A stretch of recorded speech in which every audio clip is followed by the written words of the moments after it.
for Hilton's arrest in Wyoming. American police force pulls out of contract negotiations with Two Rivers Authority. All right, Sarah Bradley joins us now live from the newsroom to tell us more about the latest development in this story. Sarah?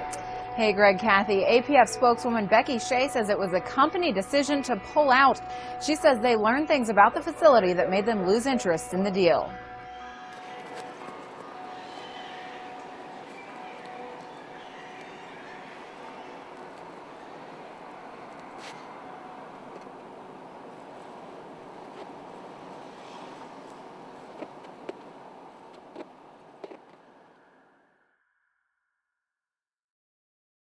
We interrupt our regular program schedule for a special report.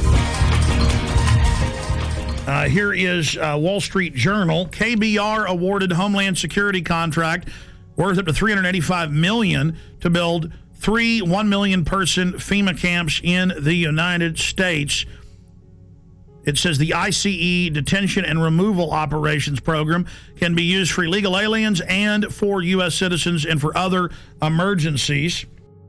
Here's the New York Times.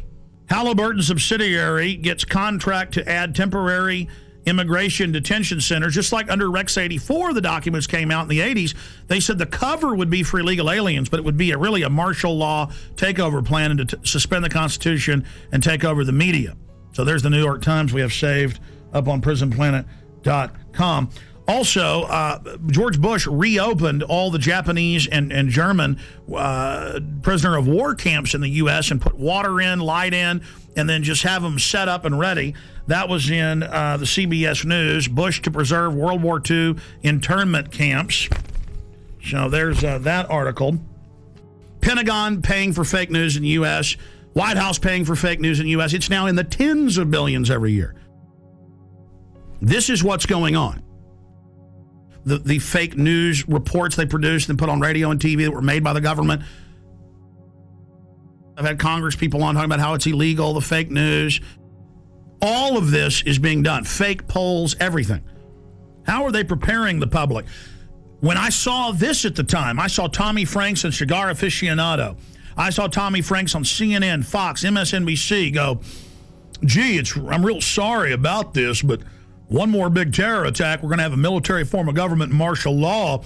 I'm real sad about that, but that's what the American people are going to demand.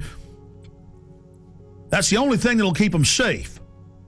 Now, you don't expect him to come out and say, gee, we're going to have a military dictatorship. Militaries throughout history love taking over societies 99% of the time, and America's just been in the exception. No, he's got to introduce it like, gee, shuck, I'm real upset, but it is the only thing that'll keep us safe. The Constitution won't survive a WMD attack. And I said at the time, I said, he is part of the Pentagon's billions in fake news. That's illegal. The General Accounting Office has already ruled that they're paying off reporters and people to go on TV. I said, I bet my bottom dollar Franks is being paid off. Now they're rolling them out in the news. The camps will be for you when you're starving during the collapse of society, which is what the IMF and World Bank have done to countless third world countries, and their own documents say they want to do it here. They have to fully bankrupt you so they can consolidate everything with the tens of trillions of fiat currency they're holding and hoarding of taxpayer money. And then once the riots start, which they're trying to push, they have Zbigniew Brzezinski on MSNBC, we played that the other day, saying, I'm really worried about these bankers. They're going to cause riots nationwide. Millions and millions of unemployed. People really facing dire straits. And we're going to be having that for some period of time before things hopefully improve. And at the same time, there is this public awareness of this extraordinary wealth that was transferred to a few individuals. And you sort of say to yourself, what's going to happen in this society when these people are without jobs, when their families hurt, when they lose their homes and so forth? As if he isn't one of the engineers of it. See, they know they've got revolution on their hands. They know that we did our job warning the people and exposing what was happening and putting all this information out, and people found out it was true.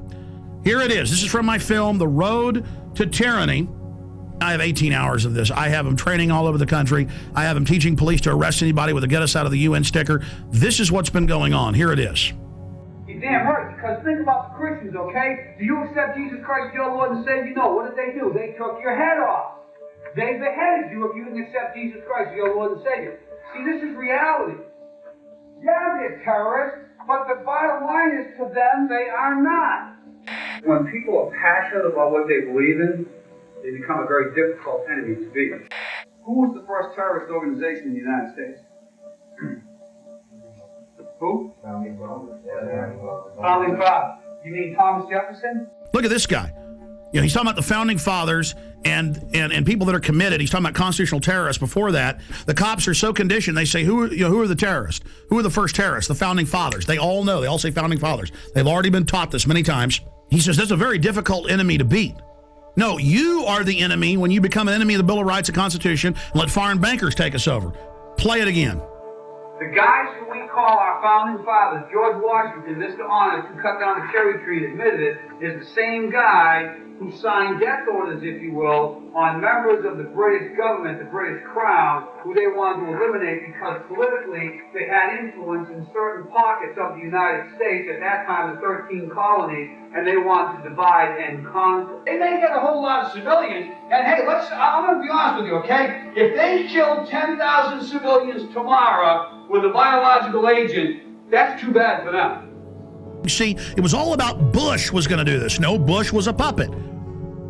Just like Nixon and Carter and Reagan and Bush and Clinton and Bush and Obama, they're just puppets, and we always obsess over them, and the media acts like they're running something. It's the executive power held by the National Security Council. In fact, 3 weeks ago, they had an article about General James Jones and the National Security Council saying they've now taken over continuity of government, even from the executive and Homeland Security, and that this private group runs it all. And then General Jones was in the CFR website writing, I take all my orders from former national security heads, Henry Kissinger and the CFR. I mean, that's why in the last week there have been 4 mainstream news articles that we posted at Infowars.com and PrisonPlanet.com with Bilderberg group members like Etienne Davignon, the chairman of Bilderberg, saying, we set up the European Union, we set up the G20, we've set up the New World Order banking system.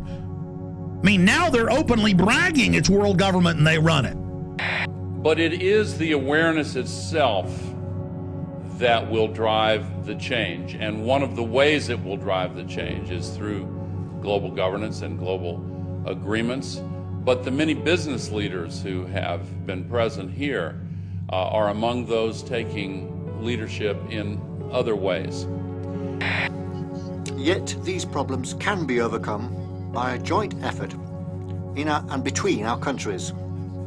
2009 is also the first year of global governance, with the establishment of the G20 in the middle of the financial crisis. The climate conference in Copenhagen is another step towards the global management of our planet. This is collective action, people working together at their best.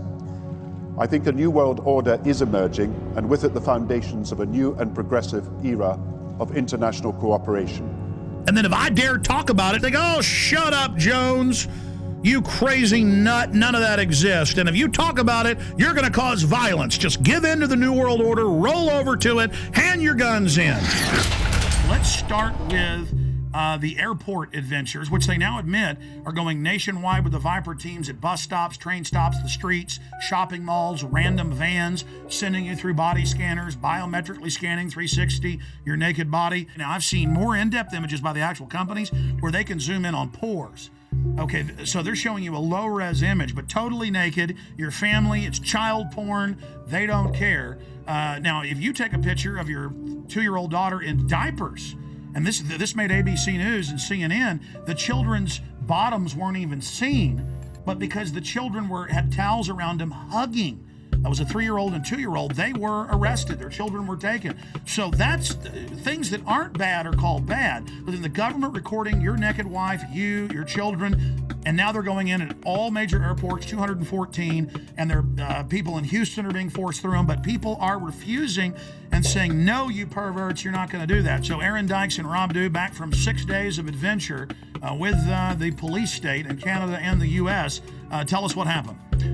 Well, I got hit up first. This was in D.C. flying to Detroit. Because you got long hair. You get pulled out every time. Some kind of Al Qaeda. But Aaron was already through security, and I walked through, and they go, oh, sir, can you step in here? I said, so what's that? And they said, oh, this is our RFID scanner.